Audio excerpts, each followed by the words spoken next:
This is One Eye on the Horizon, a podcast specifically for people who have suffered sight loss in one eye. I lost my sight in my right eye in August 2024 in a shocking, traumatic accident. And I found it really difficult to find anybody else who was in the same boat, slightly further along the journey than me, who could tell me what it was going to be like and ultimately show me that everything was going to be okay. I felt lonely, even though I was wrapped in so much love and support from everybody around me. It was something that I had to work out myself, and I had to do a lot of searching to find stories of people in the same boat. So, in the spirit of, if you can see it, you can be it, or in this case, if you're only listening, if you can hear it, I've designed a podcast to share as many of our stories as possible, to help lift, inspire, and encourage people who are newer to this journey than us. If you're listening because you've already lost your sight or you're losing your sight in one eye, we're here for you. We see you and we feel you. You can dive in here to feel less alone and to understand that you are definitely not the only one experiencing all of these feelings and all of these physical challenges. Hear the stories of others, feel validated in what you're going through, and most importantly, understand that it is going to be okay. And hopefully we can have a little laugh along the way, because laughter makes even the heaviest things feel ever so slightly lighter. I'm Charlie, and this is One Eye on the Horizon. So hello.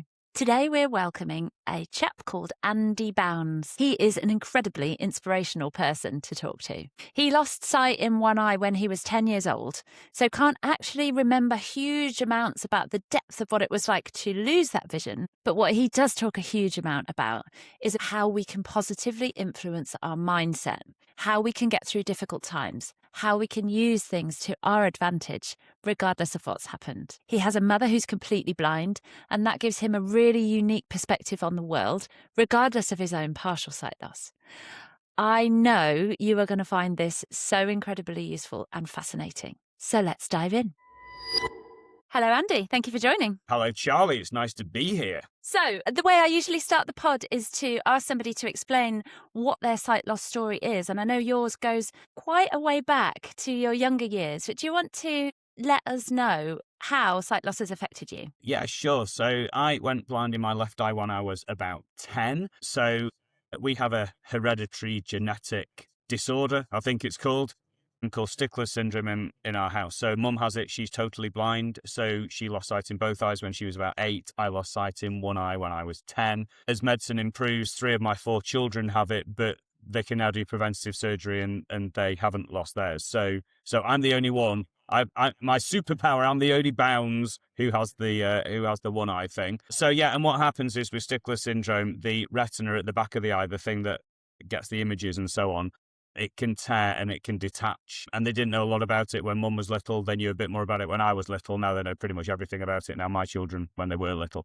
So when I was about 10, I remember watching Match of the Day and saying to my mum and dad, it looks like double vision. I think I'm seeing double vision. And they said, oh, you're probably just tired. Maybe you should go to bed. And I was thinking, no, I want to watch Match of the Day.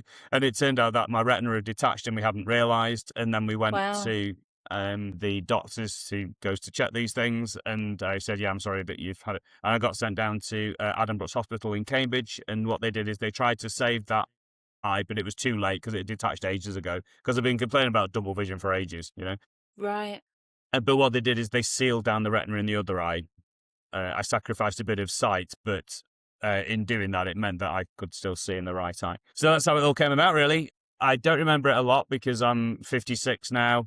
About to be 57. I'm so old, Charlie. And it happened when I was about 10. But the thing I do remember was the stuff that really matters as a 10-year-old boy. So I wasn't able to play football for a bit, which is quite isolating when you really like playing football as well. Sort of stuff as a 56-year-old, I think, well, it doesn't really matter, does it? But it does when you're 10. Yeah. And I couldn't do games for 3 months, and I wasn't able to do this, and I wasn't able to do that. And then when all my mates were 17 starting to learn to drive, I couldn't see far enough to drive, so I've never driven either. So You can drive with one eye. I know many people who drive with one eye, but I can't see far enough in my so-called good eye. So it's definitely put me, I'm not able to do some things that other people can do, but I'm also blissfully calm about it because blind people are wonderful. I know many, many blind people. My mum is pretty much the cleverest and best person I've ever met. Oh. But in her own words, she would say, things would be easier if I could see. So I think when you are the son of someone who's blind, I don't think it's a shame I don't have two eyes. I'm just grateful I've got one, if you see what I mean. Yeah. Well, that's a really interesting perspective because so my situation, my sight was taken very suddenly, only quite recently, and I felt that loss deeply, obviously. Had I have lived with someone who didn't have any eyes at all, I think my perspective would have been different. But it's hard to know, isn't it? And so, Yeah. I mean, Mum and I were talking a bit ago about if you were going to lose your sight in one eye or both eyes, when's the best age to do it? You know? Interesting, yeah. And what was the answer? Well, I don't know. But what we thought was, so it happened to Mum when she was 8 and it happened to me when I was 10. Both of us, I think, felt that it's nice to have had some sight. So for example, Mum knows what a tree looks like, and stuff like Sure. that. Yeah. And I think that if you're going to lose a sight in one eye, it's almost like just get it done as early as you can. So in many ways, I wouldn't wish my eyesight on someone who can see perfectly with 20/20 vision. But if it's going to happen to me at all, I think I probably prefer it with respect when it was my age rather than your age, because I didn't have to learn new stuff and I was settled with it. And actually the job I do now, I mean, using posh words, I'm a communication consultant. So I go into organizations and help them sell more and communicate better and so on. And my lifetime's experience of talking to someone who literally can't see means I'm pretty good at explaining things. Yeah. Well, a lot of people in corporate life are not very good at explaining things and they don't see why customers won't give them money and they don't see how to frame things differently. So actually it has actually given me this wonderful job that I love. Arguably wouldn't have happened if I hadn't had my background. So I see it sort of as a superpower if I'm feeling positive. Yeah. Yeah, that's a good catch at the end. We'll go into that one in a second. But just taking you back to 10-year-old self, it sounds like the things that you can remember were more kind of the annoyances of the present, like what you couldn't do, what you were missing out on, rather than, gosh, I'm going to have one eye, be partially sighted for the rest of my life. It doesn't seem like it was like the anxiety that perhaps I would have had with this sudden shock. It doesn't feel like you remember too much of those thoughts. Would that be right? No, I didn't have anything like that. I mean, my kids are all older than 10 now, but what I remember of them being 10 is they're not really looking much past what's happening today. Yeah. And I think, the older you get, the faster time moves, doesn't it? Because Mrs. Bounds and I were talking last night about what we're going to do on holiday in summer. So we're already looking 3 or 4 months away.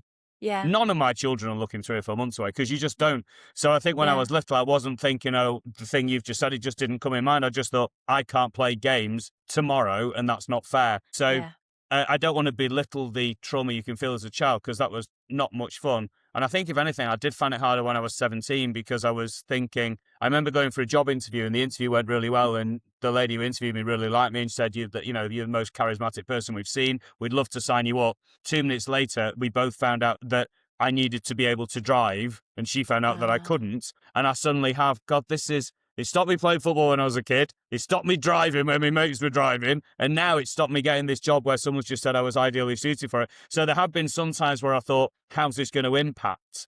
But I just think what is it they say? When you're in your 20s, you worry what everyone thinks about you. When you're in your 30s, you're less worried what people think about you. And now I'm in my 50s, I realise nobody was ever thinking about me.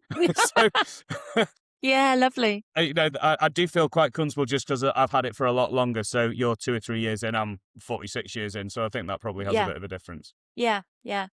And that's an interesting point that you don't necessarily know limitations until you come up against them, right?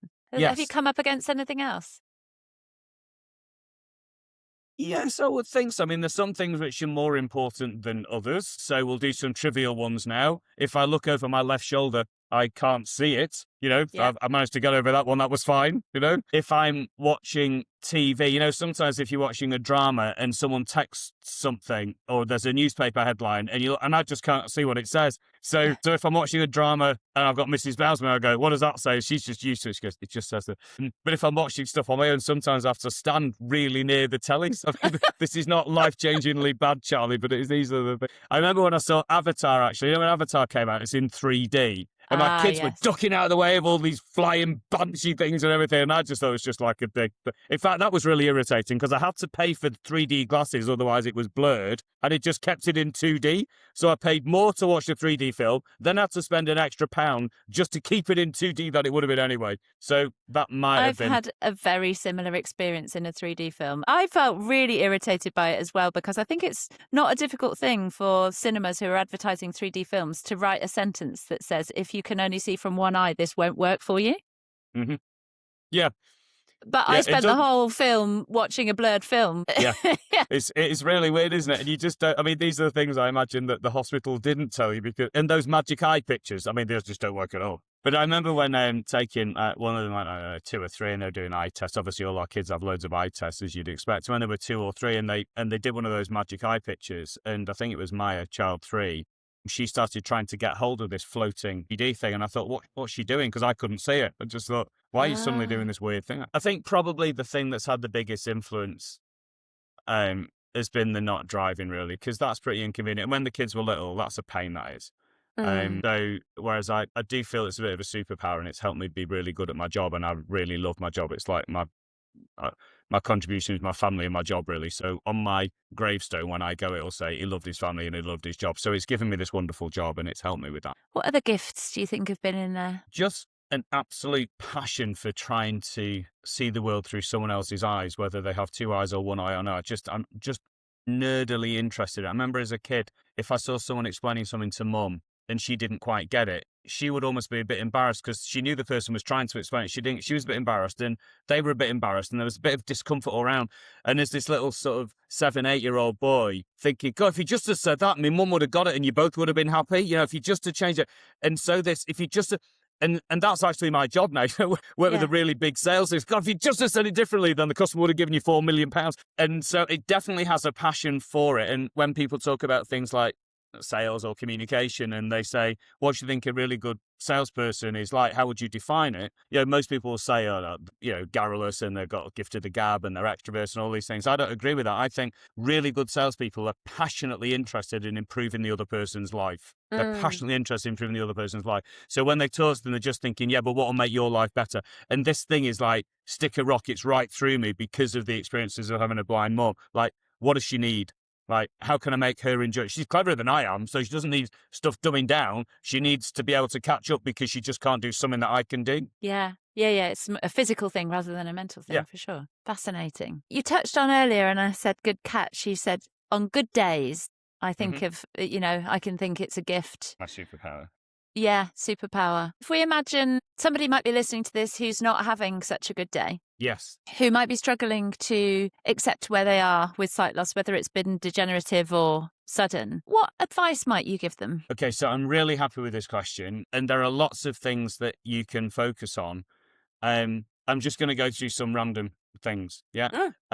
So when you speak at conferences all the time, like I do, you go in green rooms quite a lot and you meet some amazing people. And there was a guy who was in a green room with me once, and he'd had 2 bad accidents happen to him. He said you can cope with one maybe, but by the time you have your second one, you think someone's taking the it's just not fair, And his outlook was, before I had these 2 accidents, I could do 10,000 things. My body was capable of 10,000 things. Since these 2 accidents, I can still do 9,000 things.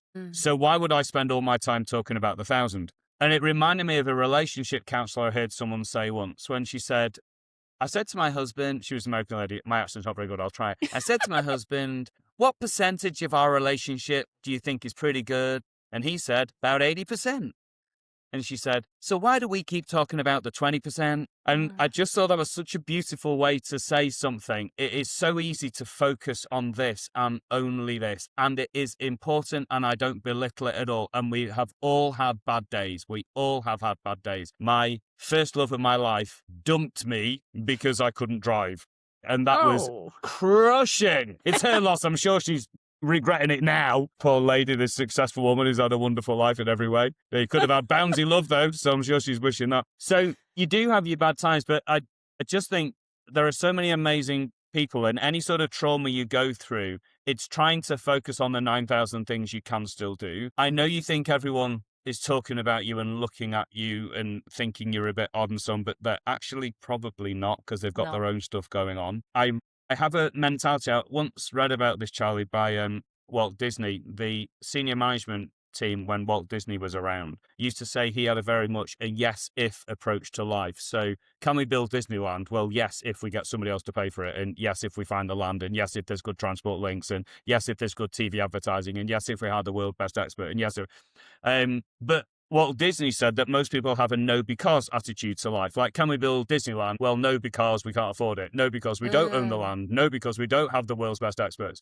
And I just thought that was such a life-changing thing to read for me, because if I said to you, can you live as full a life if you can only see in one eye, not two? The obvious answer is no, because. Like, no, because I can't see Avatar. No, because I can't see my left shoulder. No, because it's not as good anymore. No, because I can't drive safely. No, because of no, because of no, because of.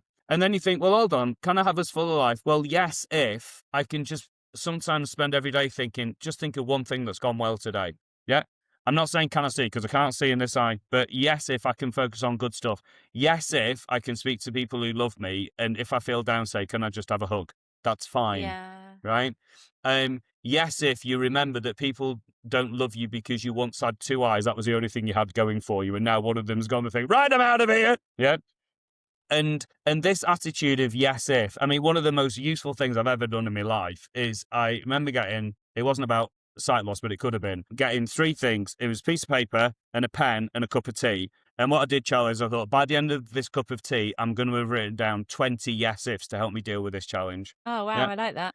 Yeah, and it was just so enabling, because to start with, like, I was halfway through the cup of tea and I'd written one thing, and I said, no, I'm not able to finish my cup of tea until it's gone. And even if it's bone cold and it's got that skin cream on top, right? This your own stupid fault. And I just forced myself. And by the time I'd got to 20 things, I thought, even write stupid things down, it doesn't matter. And then I thought, I'm doing this again. And then I went, and this time I didn't have a cup of tea. I had, I'm sorry to say, a gin and tonic. And it was massive. And I thought, right, we're going again. Maybe I need to get hammered to do this. And I thought, you don't have to do 20 this time because you'd be too drunk to read it, but you have to do another 10. So by the time I'd had my cup of tea and my pint of gin or whatever it was, I'd written down 30 yes ifs. And all of a sudden I thought, I'm going to be all right here. Yeah. You know? Yeah. Now, I'm not going to do all these 30, but the fact there were 30 was actually okay. Yeah. And then I thought, I'm not going to do all these 30, but I'll tell you how many of these I am going to think about, Charlie. More than none. All right? More than none.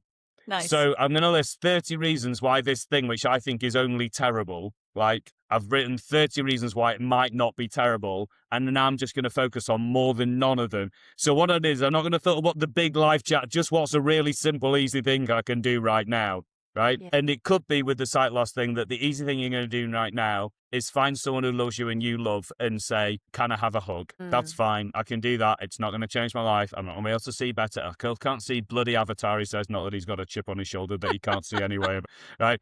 But what I'm going to do is I'm just going to have a hug. And I'm just going to tell someone I love that I love them. And that'll do. And then what I'm going to, because nothing is better when you have got one eye instead of two. You know, nothing's better. I mean, Mum says that being blind has made her have like hearing like a bat. Like she's got, I mean, her hearing is, I haven't even got that. So you don't even get bat super hearing. You just have like worse sight. So like some things just don't get, like your life isn't better in any way if you lose your sight, right? So you have to think, well, how can I look positive? It's like if you haven't had any sleep, there's nothing benefits your life if you are tired. Like nothing is better. Like go and have a sleep. But my main thing would be have a pint of gin, write 30 yes ifs, and do more than none of it. You are still amazing. You just don't quite see as well as you did. Yeah. And I think what you're generally talking about, I mean, mindset is at the top of this, isn't it? But what we're then whittling this down to is focusing on the things that you can still control and then doing tiny 1% towards what you can still control to make it feel better. I think that's definitely what I've practiced in the last 18 months. Yeah, I love that phrase, tiny and 1%. That's a better phrase than mine, more than nothing. But it means the same thing, yeah? Also, I love more than none, because on the days that you know what your 1% might be, but you can't quite get to doing them, more than none just is a lovely, clear way of reminding you, actually, it doesn't need to be huge. You don't need to make all the steps, just tiny. And that, for me, that comes from an athlete's mindset. Minimal gains compound into a huge result. an athlete doesn't try and beat their personal best every day. They try and just be 1 second better than yesterday. Yeah, that's right. And it's something like if you improve by 1% a day, then in 70 days you're twice as good or whatever the maths is. Yeah, So it's I love this. I mean, 3 words I heard a while ago, which I thought was pretty useful, was success, not perfection. Like, just aim for success, not perfection. Don't aim for a perfect anything, because that just does your head in, because you never get perfect. And even if you do, it's fleeting, and then you're annoyed because it's not perfect anymore. So just aim for success, not perfection. And I think that sometimes when you think what success is with this, it's just a sort of form of acceptance, I think. Yes. So acceptance is a word that was huge for me, probably about 3 or 4 months after losing my eye. I went to a yoga class, actually, and the teacher in the class was talking to everybody about what are we resisting today? What are we not accepting? And I was like, oh my God, I had a moment like you with your cup of tea. I went home, made a drink, got a piece of paper and drew what I'm quite doodly. So I doodled a web of acceptance, and I drew a big spider's web, and I wrote on it everything that I hadn't accepted yet. And then I looked at the piece of paper and I was like, oh my God, I'm really battling with myself here. Most of these things are not within my controls. It's kind of, and then in seeing that, I can cross out, okay, can't control that one, can't control that one. And then I'm left with some in the middle that I can do the yes, if, or just do what more was it? than nothing. What it? Yeah. Yeah. Love it. Yeah, it's really, I love that idea. And another thing that works well with, I mean, your spider's web, you're clearly cooler than me. I would never have thought of someone as cool as that. I just wrote a list. I even numbered them like a nerd. But the other thing which I find really helpful there is, I don't know if people call this externalising or if I call it externalising, but sometimes you just got to get stuff out of your body. Like sometimes people go to counselling about it, or they get it out of the body verbally, or they walk in the woods and talk to themselves. One thing I've always found helpful is when I'm a bit miffed about something, is get a piece of paper, a pen, probably a pint of gin, since I seem to have this rampaging gin habit. And I just write something down. So if I find something's really annoying, I just write down, I was really annoyed this morning because I was talking with so-called Charlie, so-called Flounders, and he said some stupid, insensitive thing about my eye, and now I hate her. I don't even like her. I don't know where she sits there with hair. I've not even got any hair. And I just write all this down. And it's brilliant, Charlie. Just let it out, and I just try and make myself laugh, and then go, stupid Charlie, stupid Flounder. And then when I've done all this, I always will go for a week because I had a pint of gin. And then when I come back and I look at it, and I always go, someone was in a bad mood, and I find it really funny. And then obviously I have to rip it in small pieces and eat it, or set fire to it, because if anyone saw it, probably not. But this idea of getting it out of your body is really important, because sometimes we just sit in an armchair feeling absolutely devastated and we can't move almost. It's paralysing. You can't even get out and go for a walk, or you think if you say something, someone will go, yeah, but you're blind in one eye, aren't you? Which they won't. And you just get this paralysed and stifling. So getting it out of your body and getting out of the house and talking to someone who's positive. Moving your body. I mean, this has been a huge thing for me. I guess our experiences are slightly different because the trauma was quite shocking for me versus a longer thing for you. But yeah, definitely. And it's more recent. Yeah. Trauma gets stuck in your body, and just shaking it out or going for a walk, I've found so powerful. Yeah. Well, and we've got grandkids. We have this beautiful granddaughter and beautiful grandson. They got a trampoline, and I just really like my little trampoline, so I just sort of go on this trampoline. And I fortunately don't have any pelvic floor issues, so I can bounce like a good one. I can just go on this trampoline and just chat, and I just sort of quite like doing that. So I just like moving around. I tend to find that tension builds. Now, there's people who know a lot more about this than me, but put very simply, I think your body is full of energy and stuff. And if you're just sitting there and not moving, there's nowhere for the energy and stuff to go. So sometimes you need to emotionally get stuff out by writing it down or shouting or whatever. Sometimes you need to physically get stuff out. But sitting in a chair and hoping you'll feel better is not going to work, because why will it? Which goes back to more than none. You could put that with movement too, couldn't you? More than nothing is not a stretch target. Anyone listening to this, just change more than nothing. Yeah. When you break it down so simply, it's like, gosh, yeah, of course. Yeah, just do more than nothing. Do I have to do a lot? No, just do more than nothing. I saw someone the other day, and they try and grow their business by word of mouth, asking for recommendations. And I said, how many did you ask for last week? And he goes, oh, I didn't ask for any. I said, why not? And he goes, oh, time. I said, and this person likes me to speak directly, I should say. I don't normally talk like this, Charlie. And I said, oh, that's convenient, isn't it? And he goes, what do you mean? I said, well, that sounds like it's time's fault. He went, what do you mean? I said, well, you just said you didn't do it because of time. Did you? I think you didn't do it because of you. It's nothing to do with time. You just didn't do it. You did something else instead. And he goes, I said, I'll tell you how many word of mouth recommendations to ask for this week. Are you ready? More than none. Just do more than none. And I say, well, why don't you do more than none every week? Because that means by the end of the year, as a minimum, you've asked for about 52. Yeah. And you've got a team of 5 people. Why don't they all do more than none as well? Because that way you've got like 52 times 6, which I can't do, but it's like hundreds, right? Yeah. If you want to get hundreds of word of mouth recommendations, just ask for more than none every week. It's not very hard. And if you think you're not going to do it by Friday, just do it Monday morning, get it done. Let's talk about communicating our needs. So if we, we talked about perhaps your yes if I can reach out to someone and tell them that I'm not okay. Yeah. There are a lot of people that I think limit their healing by not being able to communicate that they need something different or new. What's your thoughts on that? Well, my first thought on that is one of just love and empathy, because we have all felt that about something. Yeah.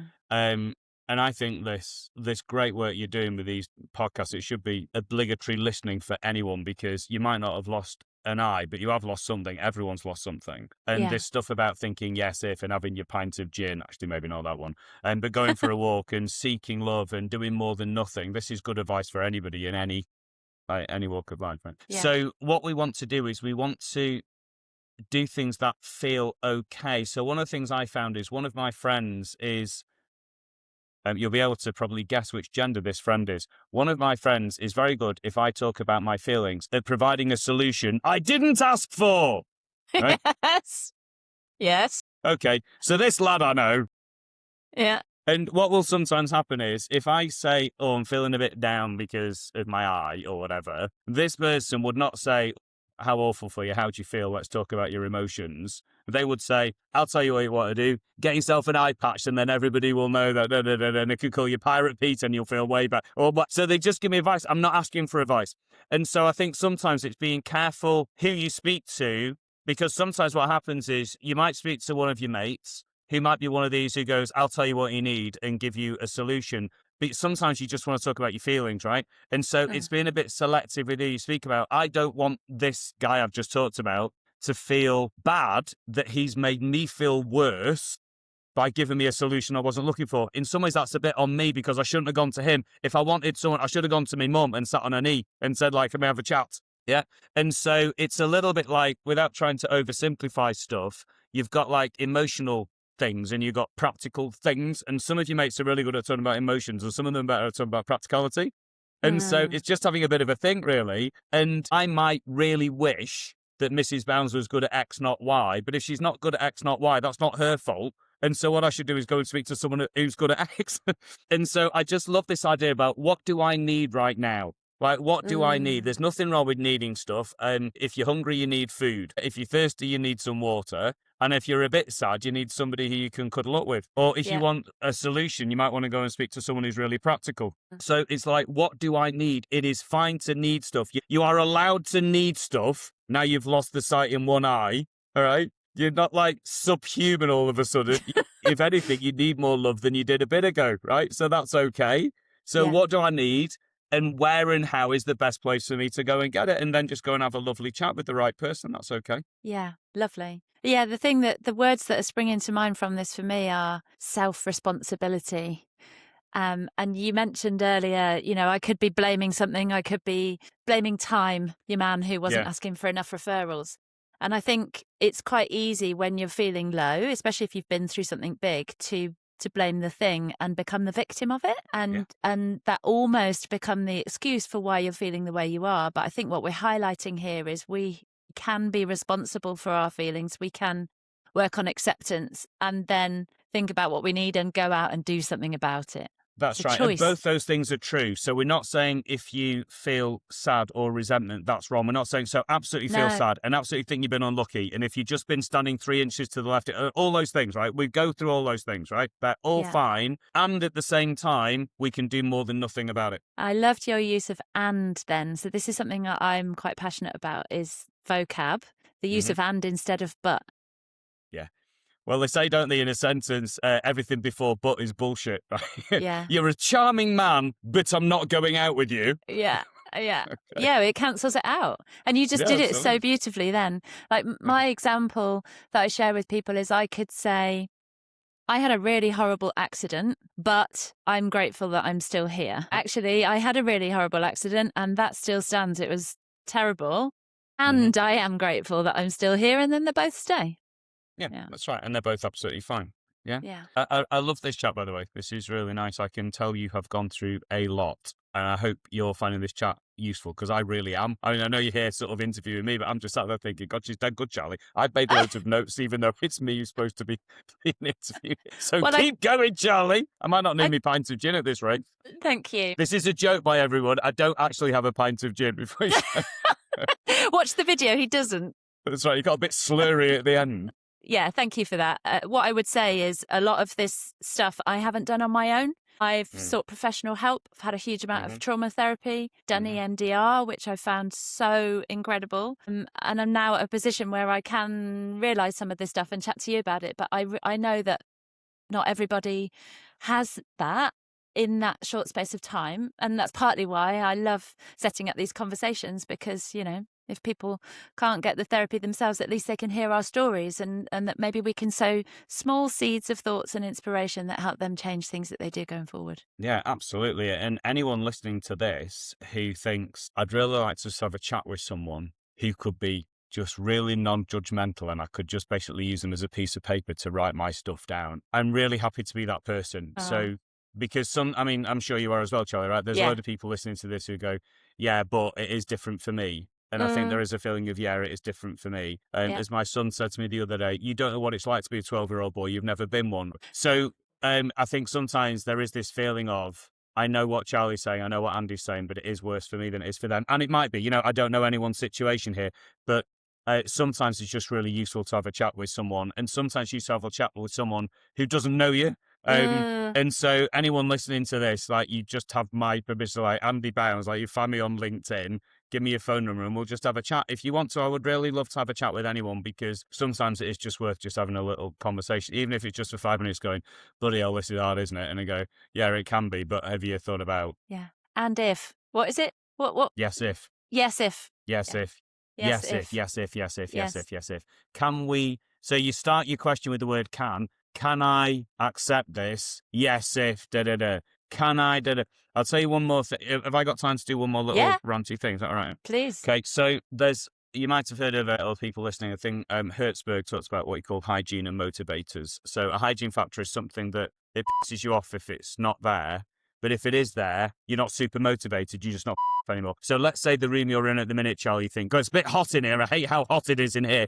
If somebody turns the thermostat down, you don't think, this is the best day of my entire life. You're just not about the heat anymore. Yeah? Yeah. And what Hertzberg said is, very often in life, when something is getting on your nerves, it's like a hygiene factor. And you try really hard to get rid of it. And you think you're going to be delighted, but you're not delighted. And it's like bad hygiene. If something's very unhygienic, you'll get poorly. But if you make everything super sprucey, spring clean, it doesn't mean you're super, super healthy. You're just not poorly anymore. And the reason I like this is when you have something like this happen to us and to people who are listening, your world can be full of hygiene factors. We go, God, I'm too hot in this room. I can't see Avatar. I can't see my left shoulder. And if you're not careful, all you aim for is not to be anymore.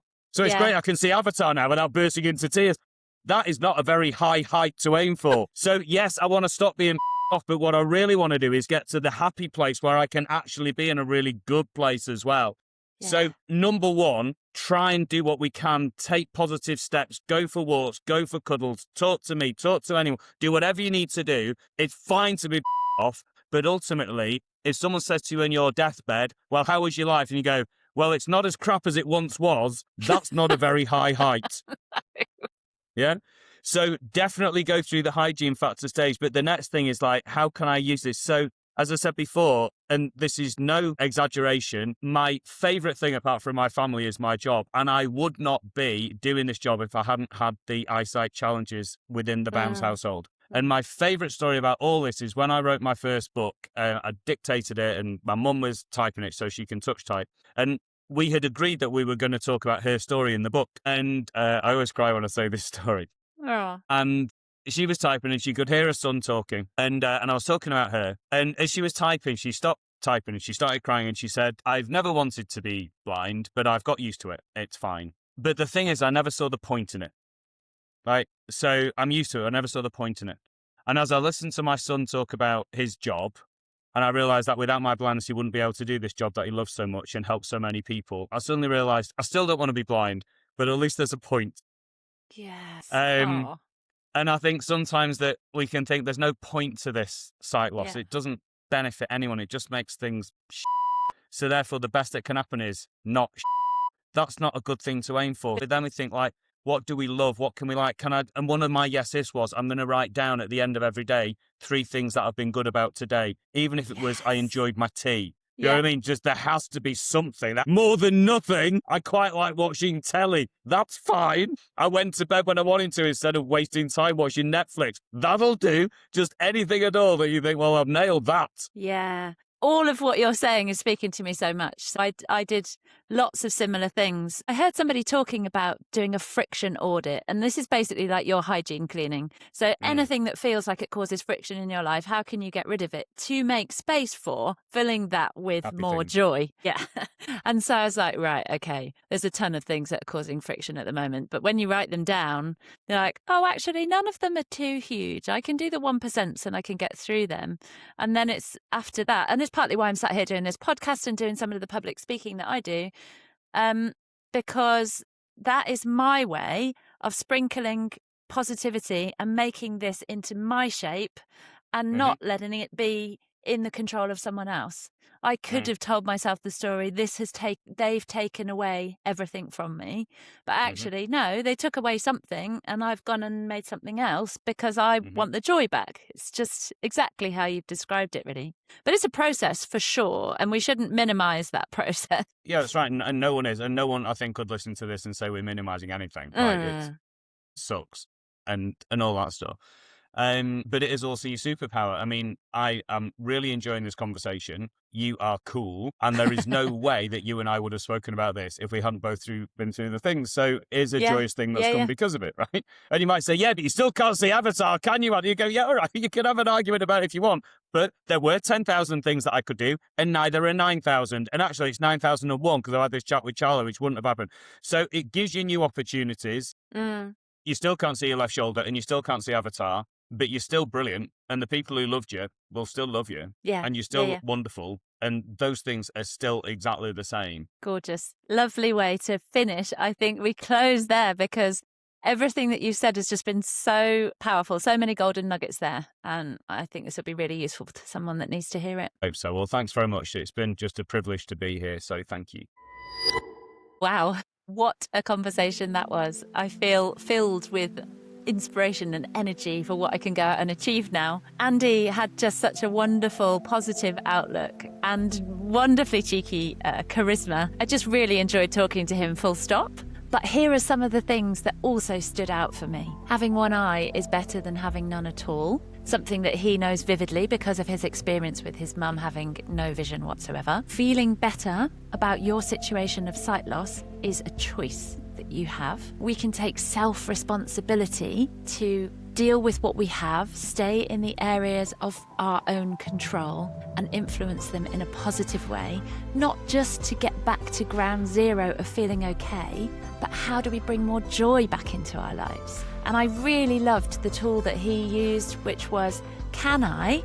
Yes, if. The importance of thinking positively about, yes, I can achieve something if I've got X, Y, Z. What are your yes ifs? What can you do today to make 1% moves towards bringing more joy back into your life? I'm linking in the show notes all the links to be able to follow and get hold of Andy. He made the really beautiful offer of anybody wanting to get in touch and just talk about this stuff. He is all ears open. His contact details are linked in the show notes, as are mine.